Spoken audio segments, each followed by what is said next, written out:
Boa noite para quem está chegando. Vamos dar início a mais uma edição da live do Fórum Agro-Sustentável. Professor Roberto já está chegando aqui, que bom. On time. Excelente. Que bom, vamos começar bem na hora. Sejam bem-vindos todos que estão chegando. Essa é mais uma live do Fórum Agro-Sustentável. O Bério está chegando aqui já para a gente começar e dividir a tela e começar essa discussão que hoje é sobre degradação ambiental, recuperação e conservação. Muita gente chegando, Ana Cláudia, Laís. Vamos chegando, gente. Sejam todos bem-vindos. A gente vai dar início daqui a pouco a live do Fórum Agro Sustentável, das terças-feiras, às 19 horas. Todas as terças a gente está aqui para discutir com vocês, compartilhar com vocês, sempre um tema interessante. Hoje com o professor doutor Robério Ferreira, que vai discutir sobre degradação, recuperação e conservação. O Robério está chegando, um pouco já estava se manifestando aqui. Dando boa noite a todos, professora Renata. Edesvaldo sempre prestigiando a nossa live, Thalita Rocha. Boa noite a todos, obrigado por estar prestigiando sempre a live aqui do Fórum Agro Sustentável. Opa! Mas vamos já começar. Só estamos aguardando aqui o professor Robério. Opa, está entrando. Professor Robério. Vamos lá. Já está chegando. Né? Vamos aqui, já resolvendo aqui entrar. Opa, chegou, professor? Opa, Sandro, boa noite. E a todos os que estão nos acompanhando, boa noite também. Boa noite, seja bem-vindo. A gente está dando um tempinho aqui com a sua chegada. Vamos só dar mais um tempo bem rápido para as pessoas irem chegando, não é? O pessoal está chegando. Daqui a pouco, uns 2, 3 minutos, a gente começa a nossa discussão, que hoje vai ser sobre degradação, recuperação e conservação ambiental. Tem muito assunto, não é, professor? Bastante. Muita coisa para a gente trabalhar, muita coisa para a gente discutir, muita coisa também para o público questionar. Fiquem à vontade. Então, acho que a gente está aqui num espaço livre, num espaço aberto para nós trocarmos ideias. Exatamente. Essa é pelo menos a intenção. E aí, aviso ao público que já está chegando, Larissa chegando aí, Fernanda Torres, que nos 20 minutos finais a gente reserva para as perguntas, para responder as perguntas que vocês vão enviar. Então, já fiquem à vontade para ir enviando perguntas, que o professor Robério vai se disponibilizar a responder essas perguntas sobre degradação, recuperação e conservação ambiental.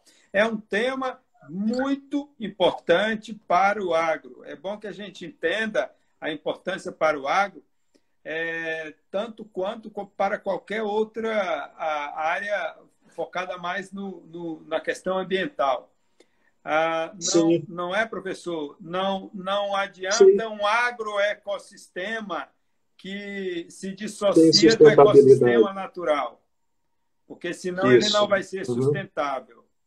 Né? Eu não vejo também dicotomia nisso, não. Eu acho que as coisas têm que caminhar juntas, né? Desenvolvimento econômico e sustentabilidade.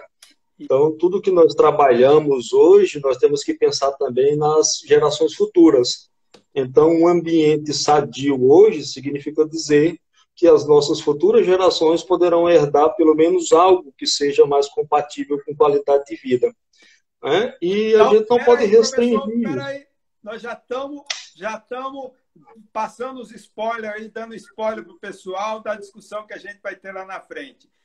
Boa noite a todos, boa noite a todos que estão chegando. Ana tem tanta gente chegando, daqui a pouco a gente vai falando os nomes que estão que tá chegando aí, mas é muita gente que está chegando. Professor Robério Anastácio Ferreira, por favor, se apresente. Bom, o nome é esse aí, né? Eu sou paraibano, nascido em Patos, me formei em 1994 em Engenharia Florestal, na antiga UFPB, e no Centro de Saúde e Tecnologia Rural, que era lá em Patos também. Logo em seguida, eu fiz mestrado no Departamento de Ciências Florestais da Universidade Federal de Lavras, e logo na sequência, em 97, eu iniciei o doutorado na fitotecnia com concentração em sementes. E o projeto, o trabalho todo foi voltado a partir de 97 para a recuperação de áreas degradadas. Então a gente começou a trabalhar com semeadura direta e foi até 2002 quando eu vim para aqui. O curso da Engenharia Florestal tinha sido criado em 2001 iniciou a primeira turma. Na época só tínhamos o professor João Basílio contratado, e eu vim logo em seguida, início de 2002, eu vim para aqui e aqui estou. Quase que bom, que bom. Foi uma excelente aquisição para a Universidade Federal, e de lá para cá eu conheço o professor Robério, não parou de produzir, não parou de orientar, não parou de publicar, não parou de dar aula, e ele dá aula mesmo, né? Então, é uma grande aquisição. Professor, explica para a gente o que é degradação ambiental. Lembrando que na nossa live tem muita gente que é da área, mas tem também muito curioso que não é da área, que tem interesse em conhecer sobre o tema que a gente aborda.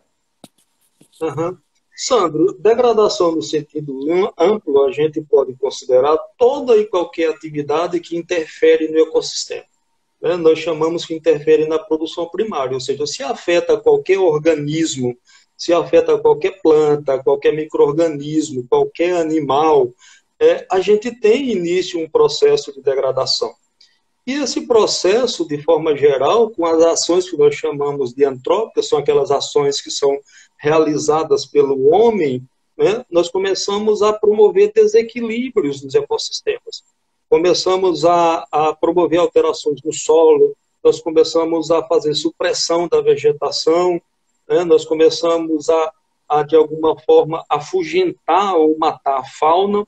Então, todos esses fatores, ou todas as atividades que conduzem à perda de biodiversidade, a alterações químicas e físicas do solo, nós vamos considerar como degradação. A degradação, quando ela é natural, física, né, o processo de intemperismo é uma degradação também, só que é uma degradação de formação do solo, e isso acontece muito lentamente. Já no nosso caso, não. O homem tem uma capacidade de promover alterações muito bruscas, muito rápidas no meio ambiente. Então, os ecossistemas são facilmente alterados. No nosso estado de Sergipe aqui, né, a gente tem desencadeados processos de degradação muito severos nas áreas em que nós temos desmatamentos. Infelizmente, a nossa matriz energética ainda é muito centrada no uso da lenha e de carvão. Você pensa, puxa, nós estamos no século XXI, mas nós ainda vivemos à base de lenha e carvão, que é uma coisa medieval, mas nós ainda estamos nessa era. A utilização de argila, então, a supressão de vegetação ela vem para diversos fins, especialmente para uso doméstico. Da forma de lenha e carvão, a indústria também usa muito isso, e a gente não tem áreas que sejam compensadoras ou áreas de reflorestamento para isso aí. Então, vem muito da vegetação nativa ainda. Nós temos a exploração agrícola, que, de certo modo, hoje, não hoje, mas de um tempo para cá, já se vem trabalhando com formas de agricultura que sejam menos agressivas ao ambiente, com menos movimentação do solo, com menos uso de pesticidas, agrotóxicos de forma geral. Então, e a gente vê muito isso na nossa condição, que a gente tem uma predominância de pequenos agricultores e familiares. Então, isso tende a ter uma certa movimentação no sentido de menor degradação. A gente também tem uma outra coisa muito considerável no nosso caso, que são as pastagens. Há um super pastejo, um número maior de cabeças de bois do que o recomendável para aqueles pastos. E também não há rodízio de piquetes. Então, assim, normalmente as pessoas, os nossos produtores aqui, eles colocam chega no período que é mais crítico nosso do verão, né, e eles liberam as áreas de reserva legal para os animais pastarem. Então, isso é uma coisa também que está envolto nesse processo. Outra coisa que a gente vivencia muito isso aqui é a exploração. A areia, por exemplo, todos os nossos rios, todas as bacias hidrográficas nossas, a gente tem uma extração de areia, e na maioria da areia e argila. Nós temos um uso de argila muito grande aqui para diversas atividades ceramistas. Então, todos esses fatores, eles são considerados fatores que promovem essa mudança no ambiente, seja física, seja química, que nós chamamos de degradação, e, inevitavelmente, a gente tem como consequência imediata a perda de biodiversidade, a perda de espécies, seja animais, seja vegetais, seja de micro-organismos. Então, vamos ver se a gente consegue entender uma coisa dessas várias manifestações de degradação. A gente já as reconhece. Mas é possível desenvolvimento sustentável combinado com desenvolvimento econômico? É possível a gente produzir de forma sustentável e, ao mesmo tempo, promover o desenvolvimento econômico? Sim, eu acredito muito nisso, né? Existe esse embate, né, nosso hoje do agronegócio de que expandir, de que produzir mais, ter alta produtividade, é antagônico ao desenvolvimento sustentável. Eu não acredito nessa dicotomia, não. Eu acho que é possível, sim. Nós temos o Código Florestal, que ele teve o primeiro código em 34, depois o de 65, que era chamado de um pacote mais rígido, né? E 2012 já vem uma coisa mais flexível, mais ampla.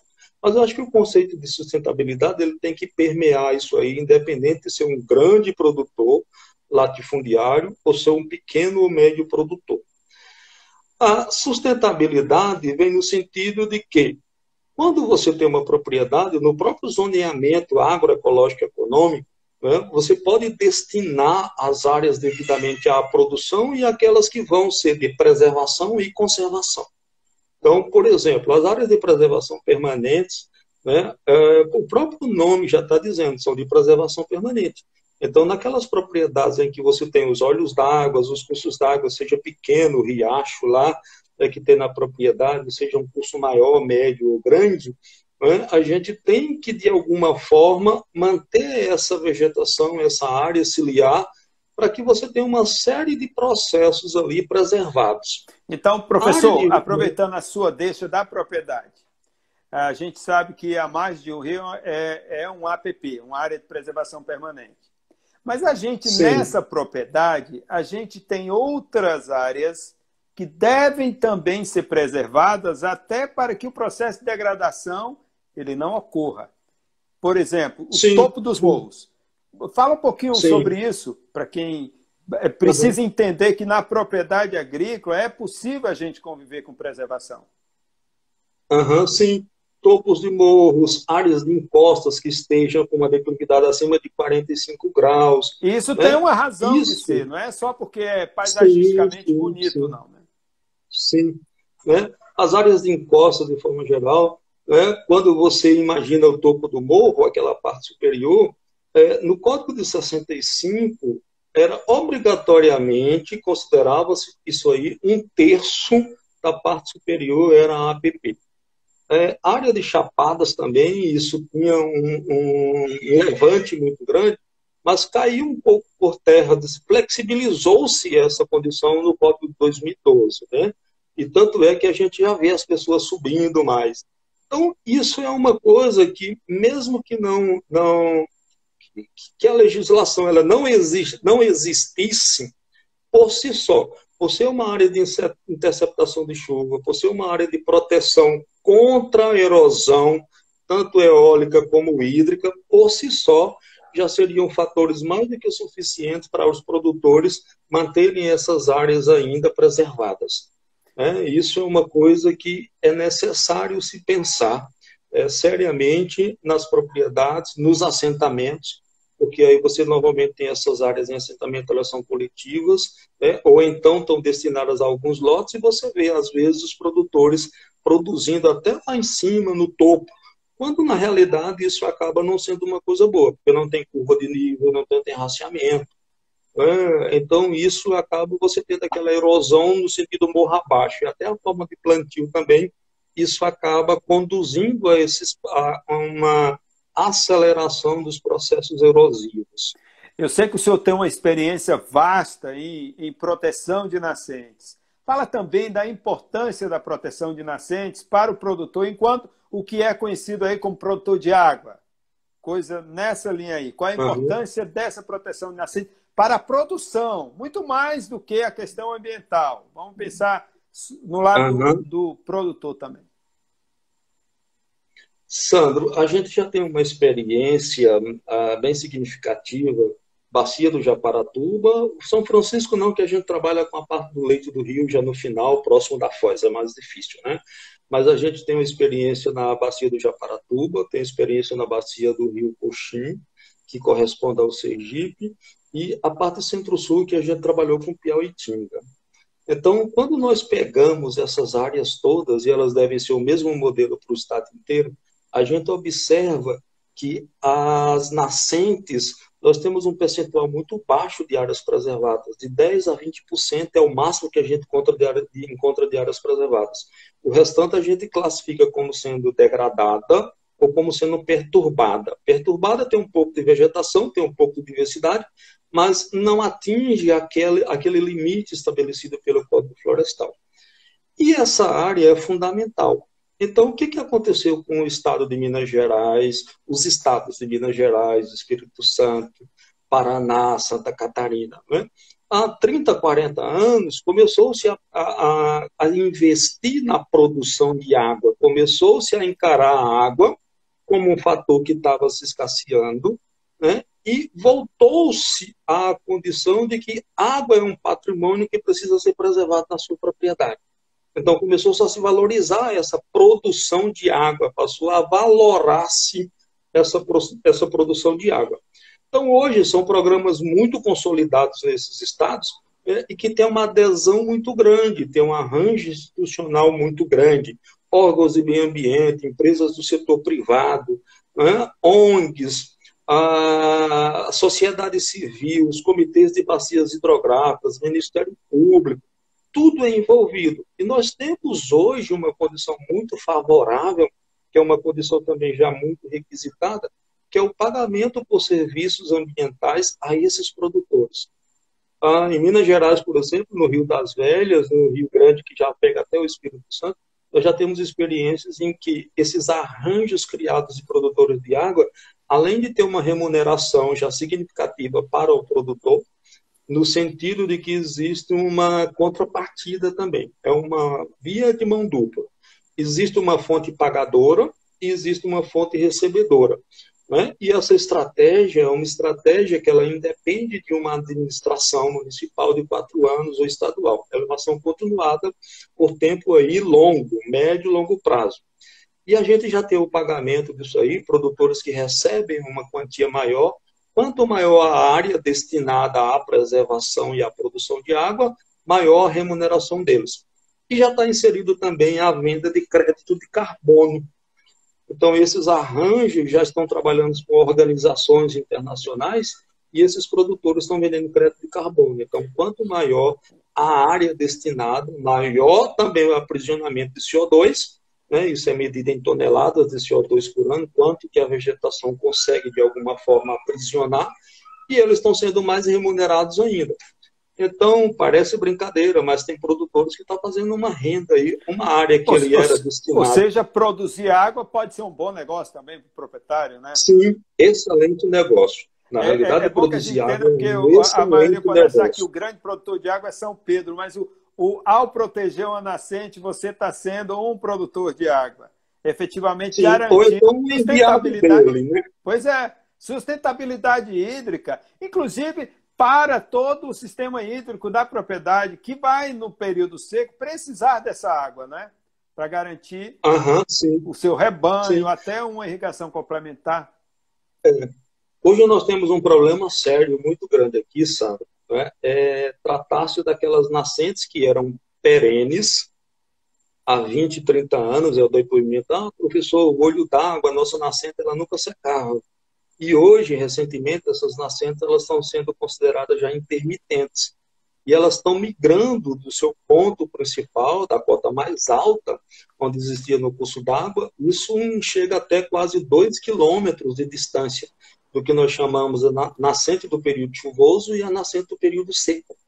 Então, assim, e isso é notório, a ausência da vegetação é que tem conduzido a isso. Então, o nosso produtor também, ele tem que começar a pensar no sentido de que ter água na sua propriedade é um dos maiores ganhos que nós podemos ter. Não é só a natureza, é ele em termos de produção, em termos de produção agronômica, produção animal, né? Então, isso aí, o que a gente fala, produção de biomassa vegetal, é uma consequência da consciência dele em preservar. Então, assim, a natureza agradece, nós agradecemos, mas ele é beneficiado diretamente. E é Ou interessante, seja, porque matar uma nascente é você diminuir o valor do seu patrimônio, né? matar a si próprio, Pois né? é. Diminuir o valor do seu patrimônio e matar a si próprio. Porque mais cedo ou mais tarde ele próprio é penalizado porque não tem água na propriedade. Então a gente tem que pensar nisso. E me dói quando a gente está trabalhando, plantando em alguma nascente, que você vê e escuta aquela pessoa dizendo, olha que legal, a gente está plantando, daqui a 8, 10 anos vai ter madeira para isso, vai ter cabo de enxada, vai ter cabo de foice. Puxa, não é esse o propósito. Não? O propósito hoje nós temos um déficit hídrico muito grande no nosso estado. Significa dizer que a produção de água que nós temos hoje, ela não atende à nossa demanda, considerando o crescimento populacional. Então, se nós não pensarmos em reverter essa situação, a nossa situação é crítica daqui a 20 anos, daqui a 30 anos. Não tem mais água. A gente pega um exemplo que é o Pochinho. O Pochinho já foi responsável por aproximadamente 30% de abastecimento de água da nossa região, Aracaju e grande região. Hoje, se nós não transpusermos a água do São Francisco, que está longe da gente para aqui, Aracaju e grande região, né, a grande Aracaju entra em colapso hídrico. Então, nós não temos água. Acho que, se não me falha a memória, 3, 4 anos atrás, houve aquela ruptura da tubulação próximo ao Ibura, e nós ficamos aí, né, sem água um período de quase uma semana. Então, um revezamento. Então, as pessoas têm que entender essa necessidade, as pessoas têm que começar a imaginar que a água é de um valor econômico enorme, é de um valor ambiental enorme, é de um valor de propriedade enorme. Então, uma propriedade que tem mais água, ela é muito mais valorada do que uma propriedade que não tem fontes de água.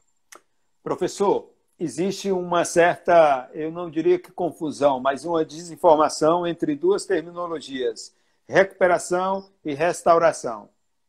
Como é que eu desfaço essa confusão?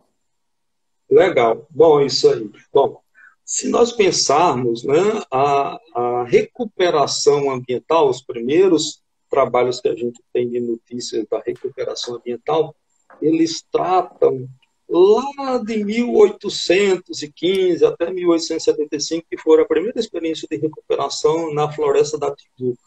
Rio de Janeiro, na época imperial, já passava por colapso de água e se trabalhou com essa recuperação. Recuperação é para eu chegar onde ela um dia já foi, ou é simplesmente um replantio?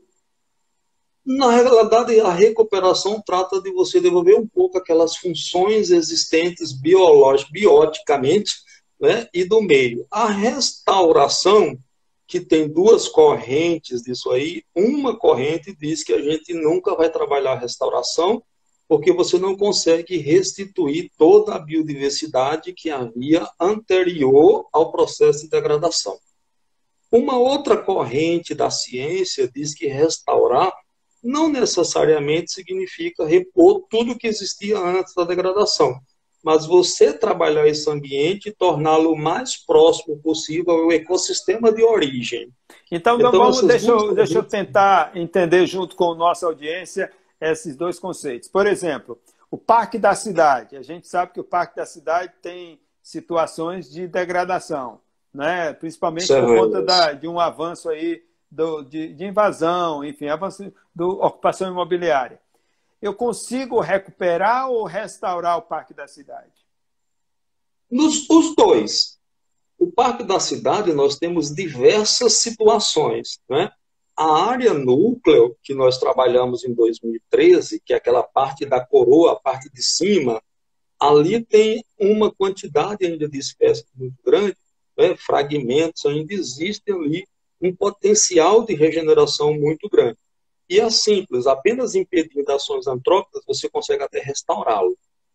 As áreas de encostas que foram, de alguma forma, desmatadas e que ocorrem deslizamentos, né? Aí a gente tem que pensar na reversão disso aí, inclusive até dentro da linha que você trabalha com a bioengenharia de solos.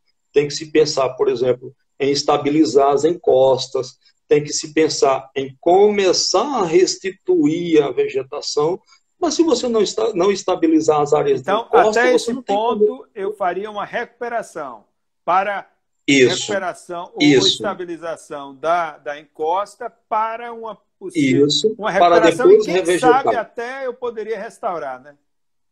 Sim, sim, gradativamente.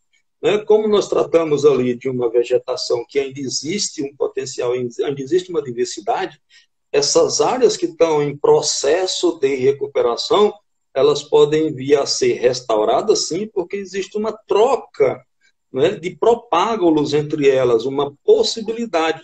Aquele ecossistema ali ele é permeável. Né? Os animais eles estão ali circundando, então eles funcionam como dispersores. Então a gente pode recuperar no primeiro momento e a natureza pode incumbir-se de restaurá-la. Nós vamos acompanhar isso para a gente. Aqui é live, casa de né? criança, é vida real, professor. Nós estamos fazendo lives vida real. da nossa cachorro, casa, né? Então, o cachorro late, o então, gato mia, é assim. Então, isso é muito comum, Sandro. Normalmente, os nossos produtores, eles nunca chamam a gente para trabalhar com enriquecimento de vegetação. Olha, eu tenho uma matinha ali e preciso plantar novas espécies para aumentar a diversidade. Não. Os produtores que nos procuram, normalmente, quando você chega lá, você encontra aquela área, né, que na nossa região lá para cima, Paraíba, Rio Grande do Norte, ela chama cabeça de gato. Ou seja, é uma área que já está degradada.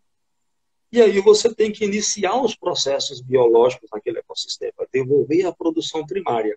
Então, isso é um processo lento. As pessoas imaginam novamente, professor, se eu plantar alguma coisa agora, daqui a 4 anos eu vou ter recuperado. Não, não existe isso. A gente não tem nenhuma poção mágica.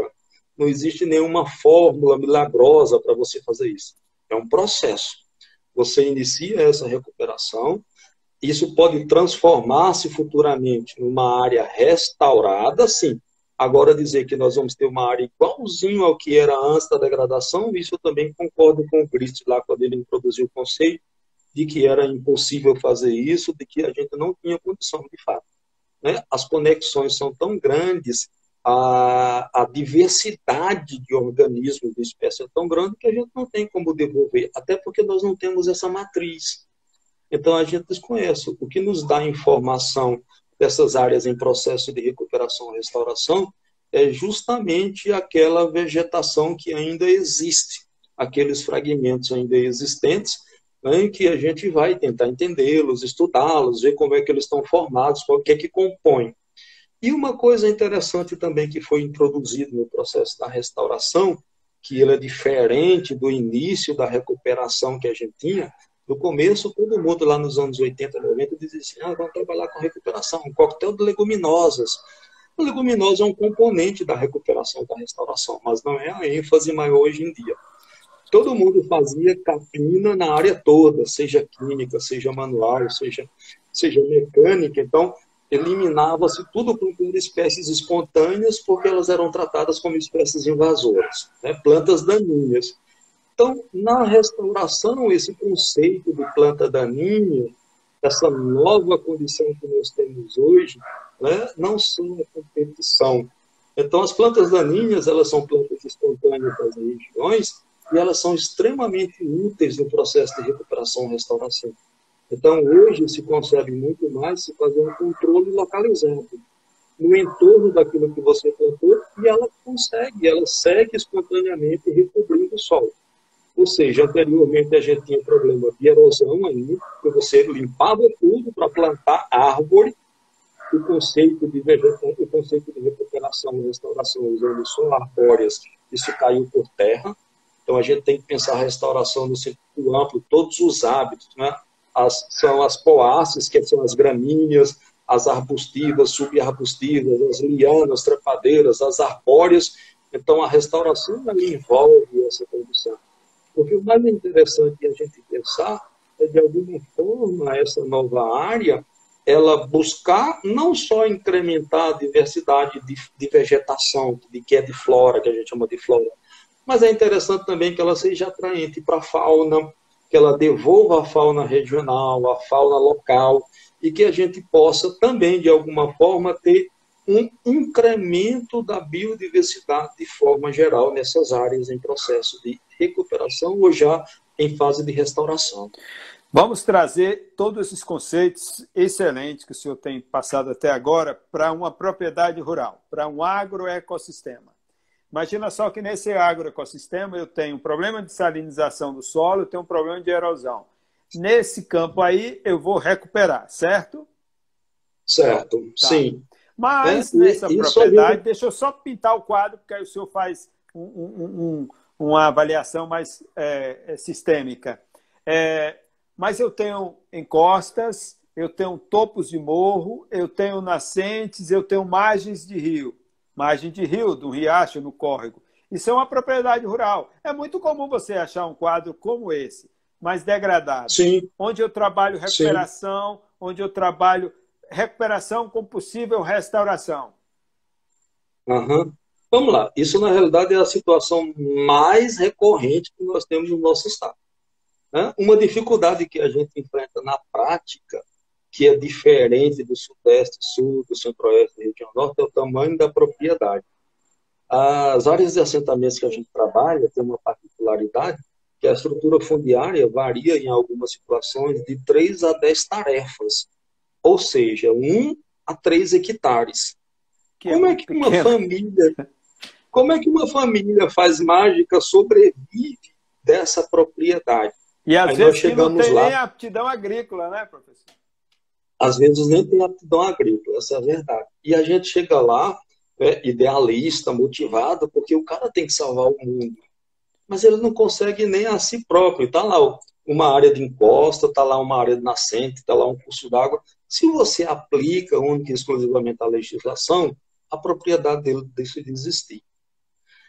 Então, isso é uma coisa que preocupa muito. A gente não pode ser tão legalista nesses casos.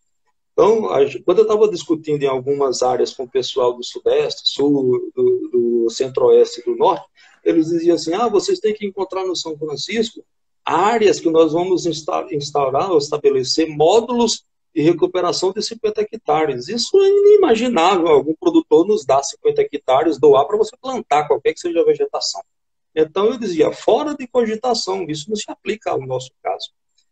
Então, esse produtor, a primeira coisa que ele tem que fazer, com todas essas particularidades, hoje a gente tem um instrumento que é muito importante, que chama o Cadastro Ambiental Rural, que todo produtor tem que fazer. Pois é, agora o senhor me fez provocá-lo.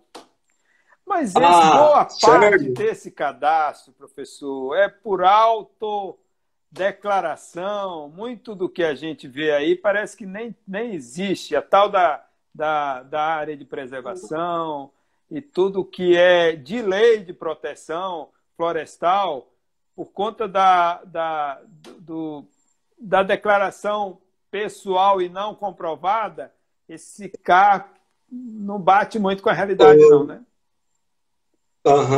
Bom, Sandro, isso é uma coisa, vamos dizer assim, cultural. As nossas leis, elas são feitas para serem desobedecidas, essa que é a verdade. O CAR, quando foi... Eu lembro muito quando o Aldo Rebelo estava fazendo aquela caminhada pelo Brasil, discutindo o novo Código Florestal, porque nós íamos melhorar, nós íamos ampliar a área de preservação. o sentido conservacionista, o sentido de sustentabilidade, e a gente viu que foi totalmente inverso. O Código Florestal de 2012, para mim, é um tiro no pé. Né? A gente tem um reverso do que era de 65. O CA vinha com essa proposta, de com essa regularização, nós minimizarmos a degradação e nós trabalharmos mais no sentido de que essas áreas poderiam ser ampliadas. Não aconteceu. De 2012 para cá são 8 anos. E a gente vem sempre protelando isso aí, né? E teve muita coisa dessa autodeclaração. Então, isso tem dados também que provavelmente são furados, não deixa de ser.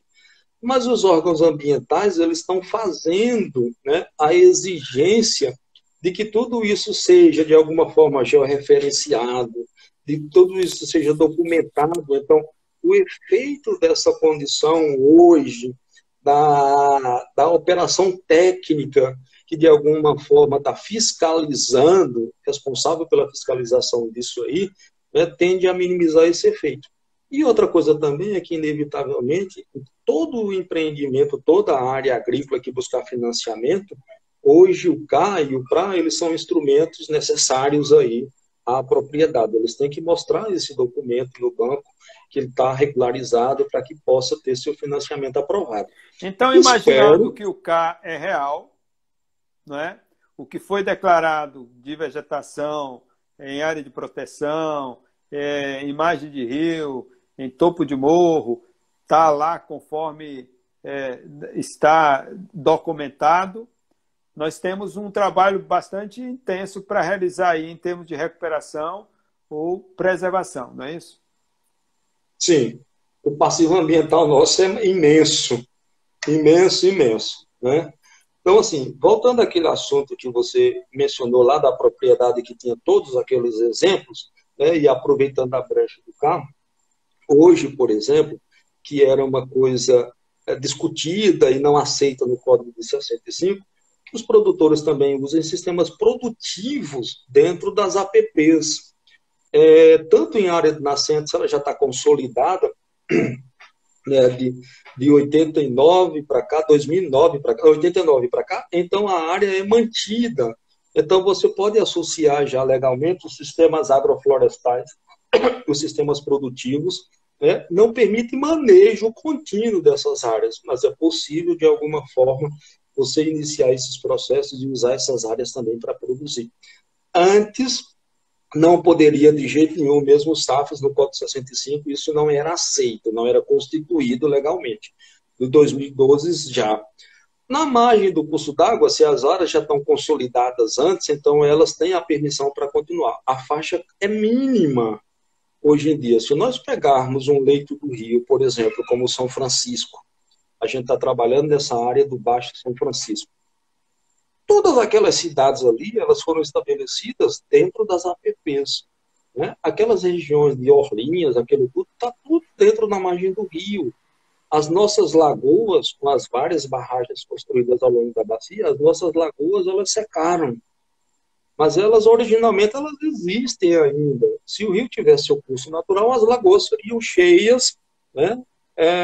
Normalmente todos os anos, mas não tem mais isso. Então, a última cheia que nós tivemos aqui foi em 2007.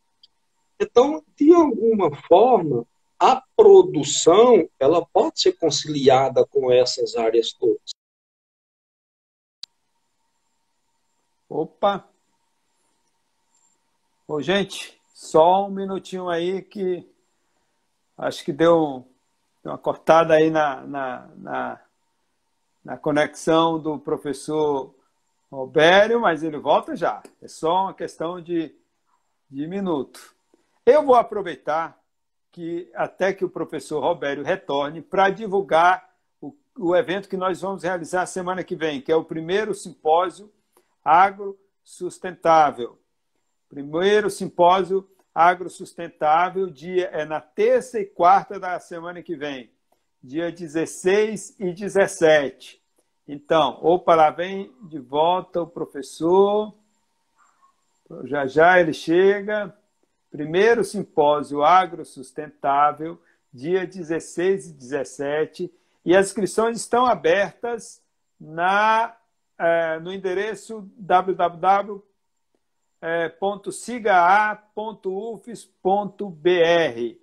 Inscrição gratuita para qualquer pessoa de qualquer área, não existe filtro em relação às áreas.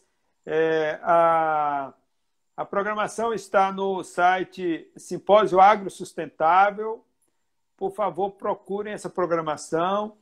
As inscrições ocorrem no sigaa.ufes.br. Até o professor, ele deve estar quase chegando aqui. Vocês têm um pouquinho de paciência que a gente retoma já a nossa live com o professor Robério, que teve um problema aí de conexão. Então, o Simpósio Agro Sustentável tem uma vasta programação. Nós vamos discutir essa questão ambiental e sustentabilidade com convidados assim muito importantes do Amazon, lá do Instituto Socioambiental da Amazônia, que é um dos principais institutos ambientais do Brasil, com o doutor Beto Veríssimo. Nós vamos discutir sobre empreendedorismo sustentável, nós vamos discutir sobre o PEXA, que é o Pecuária Sustentável da Amazônia, é um projeto fantástico. É um projeto muito, muito interessante. Vamos discutir ovinocaprinocultura sustentável. Vamos ter mini cursos também. Então, os interessados, busquem o site sigaa.ufs.br,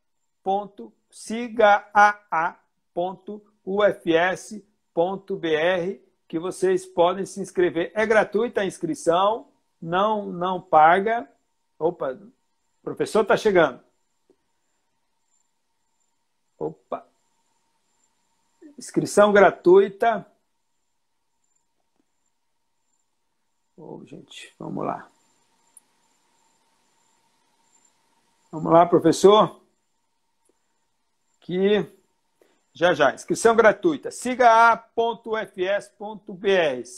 Simpósio Agro Sustentável. Retornando. Caiu aqui. E eu aproveitei para fazer o meu jabá aqui sobre o Simpósio Agro Sustentável. Já estava conversando com o povo aqui, informando que as inscrições estão abertas pelo sigaa.ufs.br. E vocês podem buscar a programação no simpósio, www.simposioagrosustentável.com.br. Professor, estávamos onde? Naquela propriedade que a gente quer recuperar. Isso. Que eu mencionei para você as técnicas de nucleação. Né? As técnicas de nucleação, elas são muito mais advinentes e voltadas para a regeneração natural. Então, tudo que estimula a possibilidade de você criar núcleos de regeneração natural, elas são chamadas de nucleação. Então, a constituição de poleiros artificiais ou naturais, né? A transposição de sementes, transposição de plântulas, galharias, o próprio isolamento, se uma área tem uma certa resiliência, se ela já tem uma certa quantidade de espécies, se já existe uma condição regenerante muito boa, essa propriedade ela pode ser muito mais facilitada em termos de recuperação e restauração apenas com o isolamento da área.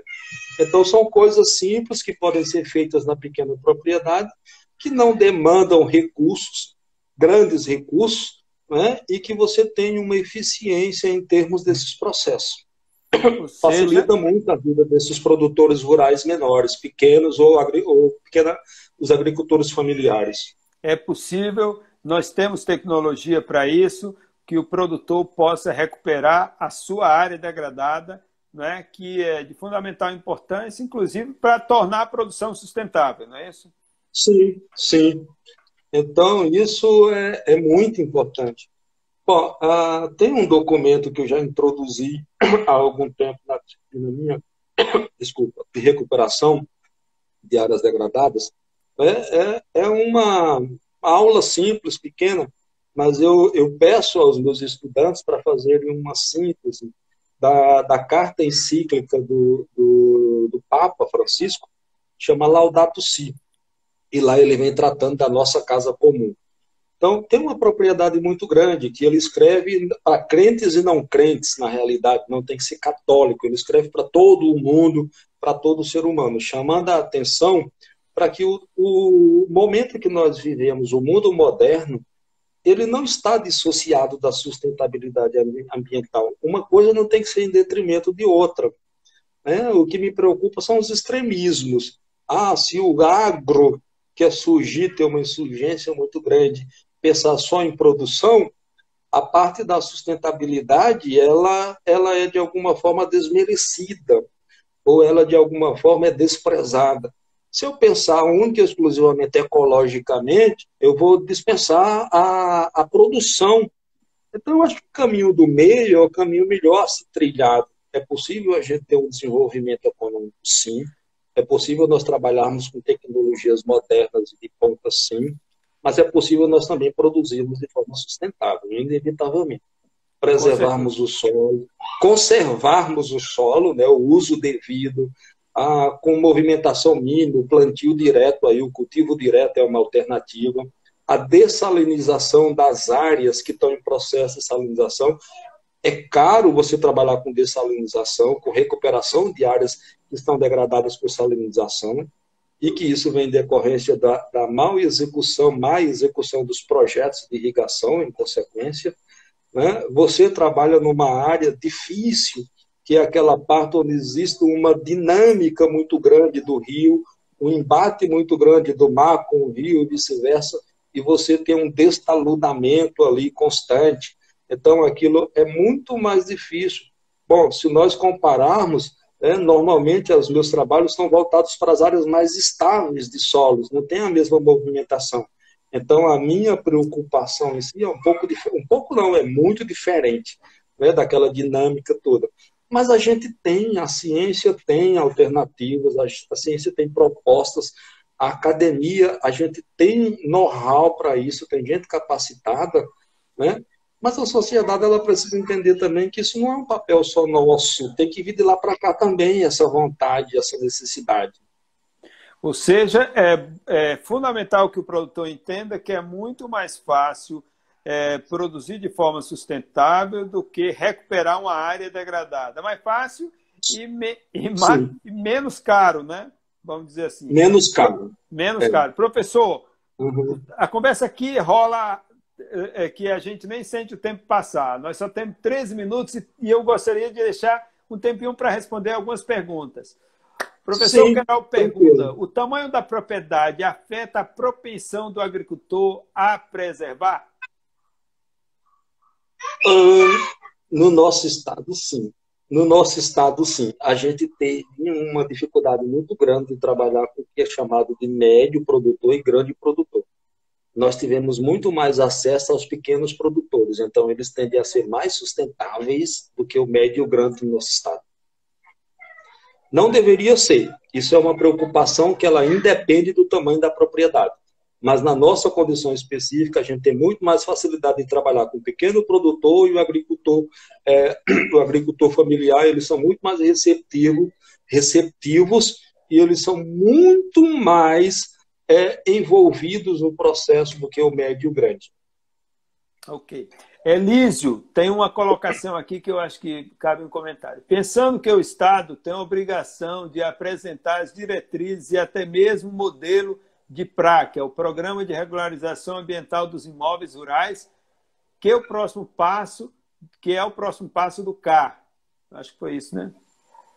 Isso.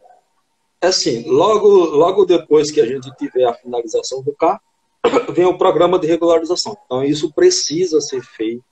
A gente tem o órgão ambiental nosso, a Secretaria do Ambiente, a ADEMA, tem que assumirem as rédeas disso aí e fazer isso cumprir. Isso vai gerar, provavelmente, uma demanda muito grande, porque o nosso passivo ambiental é muito grande. Se nós pensarmos no nosso estado aí, 20% da área de reserva legal, mais as APPs, a gente tem um passivo ambiental enorme, enorme, enorme. Isso vai abrir espaço para agrônomos, para engenheiros florestais, para biólogos, para todos os profissionais que estão habilitados a trabalhar nessas áreas aí. Mas a gente precisa também ter essa condição de que os órgãos ambientais, de fato, se responsabilizem por fazer cumprir isso, tanto o CAR como o PRA. Ok. Mais uma pergunta do Queiroz. Em Sergipe, algum agricultor já recebe por preservar nascente?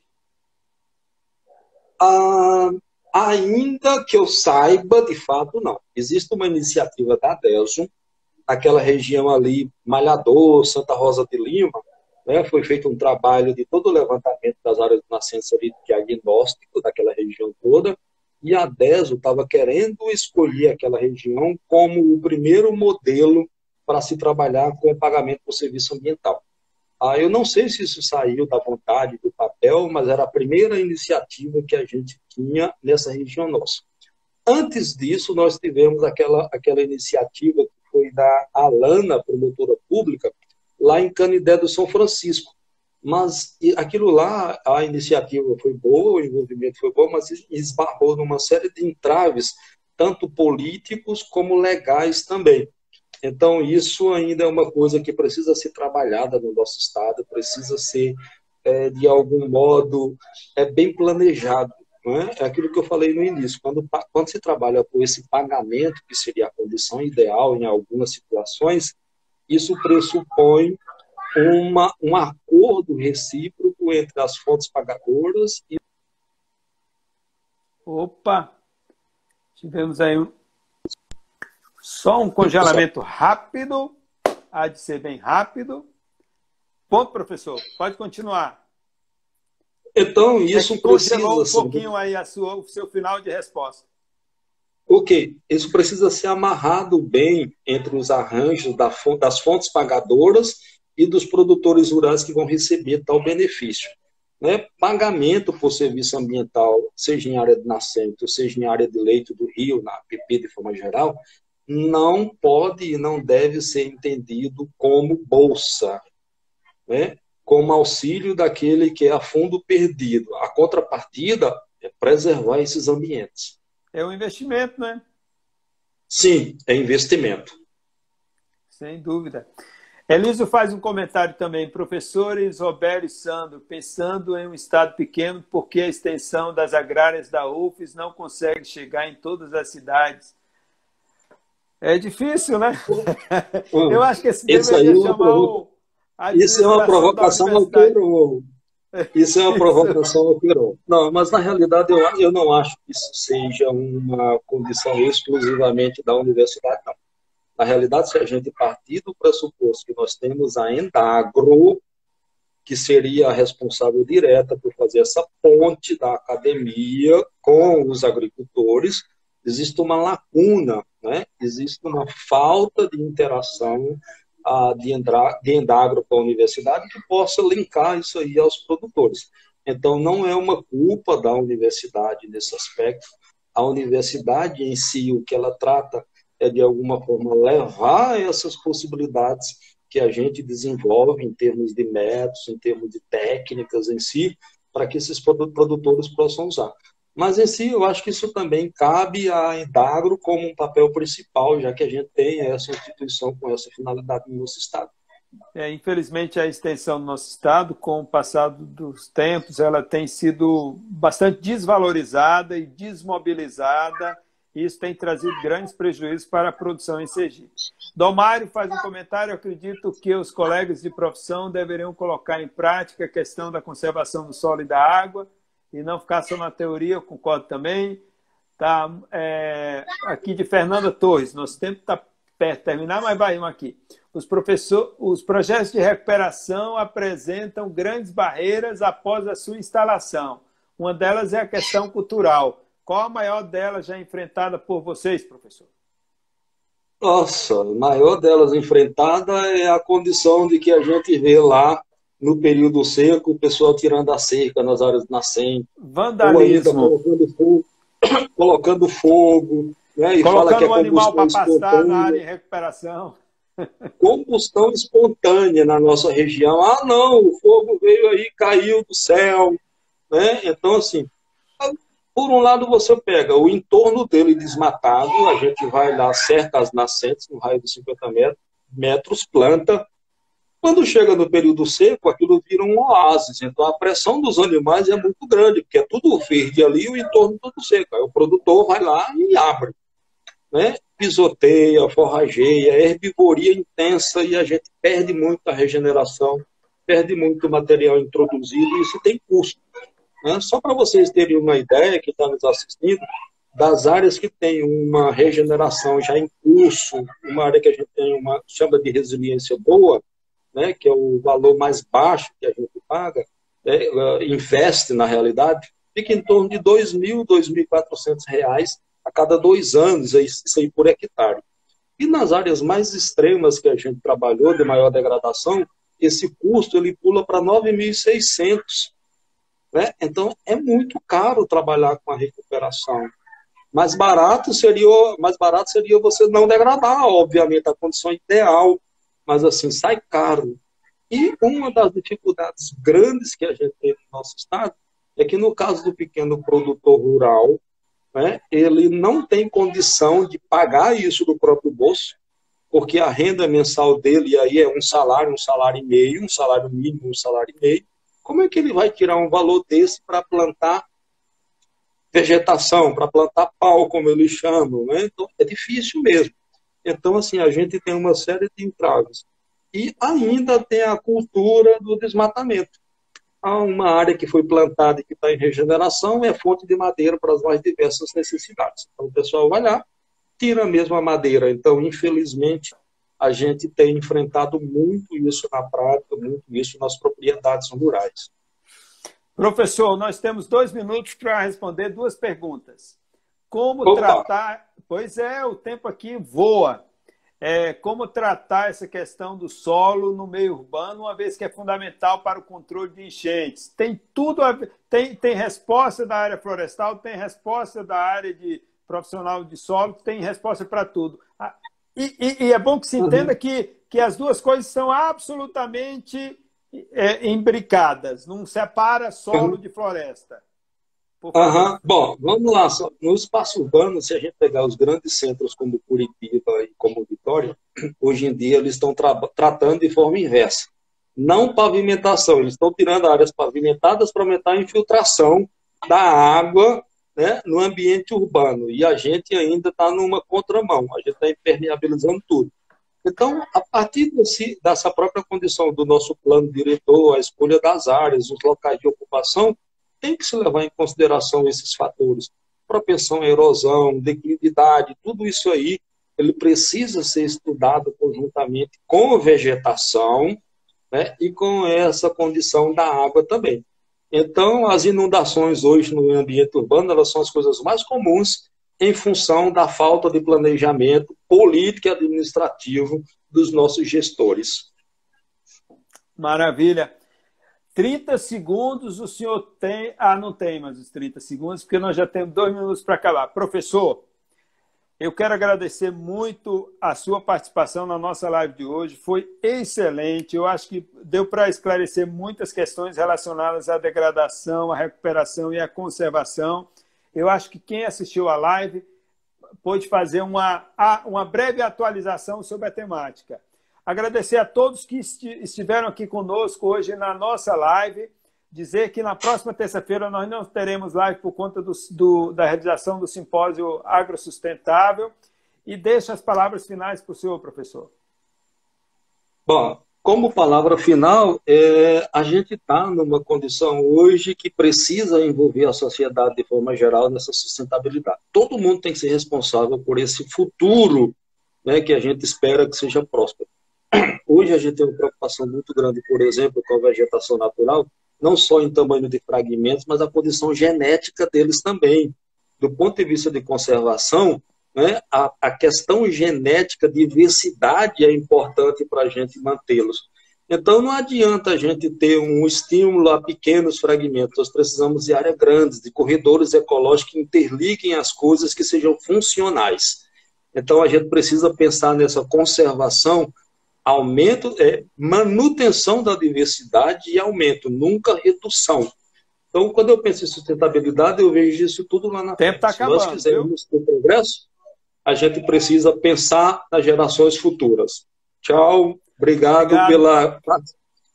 pela companhia aí, obrigado pelo convite para participar com vocês nesse momento. E obrigado mais uma vez, professor, e obrigado a todos que participaram da nossa live. Até a próxima. Tchau, tchau.